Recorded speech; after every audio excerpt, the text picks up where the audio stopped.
மனசு, தாய் இயற்கையாவே அழகா இருக்குது. இது எல்லாமே சந்திரன் தாங்க. இந்த அமாவாசை பௌர்ணமி இன்னைக்கு நிறைய பேருக்கு மூட் ஸ்விங் அதிகமாகும். இதை பத்தி நீங்களே கேள்விப்படுங்க. உங்க ஏங்களே இருப்பாங்க, கேட்டு பாருங்க.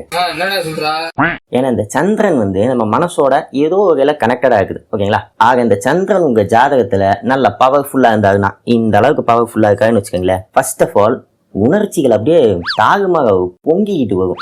இந்த ரிஷபராசிக்காரங்கிட்ட கேட்டுப்பாங்க, அவங்களுக்கு இது ஓரளவுக்கு செட் ஆகும். அதுவே இந்த சந்திரன் பவர் ரொம்ப கம்மியாகி லோவா இருக்காருன்னு வச்சுக்கோங்களேன், அவங்க டக்குன்னு உணர்ச்சியை வெளிப்படுத்த மாட்டாங்க, எல்லாத்தையும் உள்ளே வச்சுக்குவாங்க. அதுவும் இங்க சோக மாட்டாங்கன்னா அவ்வளவுதான், எதுக்குன்னு சொல்லவே மாட்டாங்க, உள்ளே வச்சுக்குவாங்க. இதை பத்தி ஓரளவுக்கு தெரிஞ்சுக்கணும்னா இந்த விருச்சிக ராசிக்காரங்கிட்ட கேட்டுப்பாங்க, அவங்களுக்கு இது நல்லாவே மேட்ச் ஆகும். அண்ட் இந்த சந்திரன் பாசிட்டிவ் இருக்க வேண்டியது ரொம்ப ரொம்ப ரொம்ப முக்கியம். ஏன்னா ஃபர்ஸ்ட் நம்ம மைண்டு நல்லா ஹெல்த்தியாகும். ஓகேங்களா? அடுத்து அம்மா கூட ரிலேஷன்ஷிப் நல்லா இருக்கும். மூணாவது இயற்கையாவே நீங்க கொஞ்சம் அழகா இருப்பீங்க.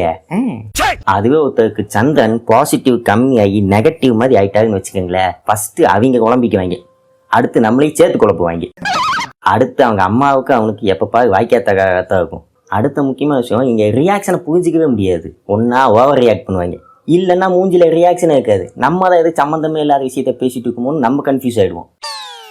இதனாலேயே இவங்க கிட்ட ஏதாவது ஒன்று சொல்லும்போது கொஞ்சம் பதறத்தோட தான் சொல்ல வேண்டியதாகும். ஏன்னா எப்படி ஆக்ட் பண்ணுவாங்கன்னு அவங்களுக்கே தெரியாது. அப்புறம் முக்கியமா சந்திரனோட அகல் வேணுமா, அம்பாலை கும்பிடுங்க. முக்கியமா தியானம் பண்ணுங்க, அதுக்கு தாங்க இருக்கலையே பெஸ்ட். இந்த மாதிரி ஜோசியத்துலேருந்து அப்படியே சிம்பிளா ஒவ்வொரு விஷயமா சொல்லிட்டு வரேன். ஸோ கொஞ்சம் ஃபாலோ மட்டும் பண்ணிக்கோங்க. இப்போ கன்சல்டிங் ஏதாவது வேணா மெசேஜ் பண்ணுங்க. அப்போ இந்த லைக் ஷேர் கமெண்ட் ஏதாவது ஒன்று பண்ணிவிடுவோம். ஓகே, பாய்.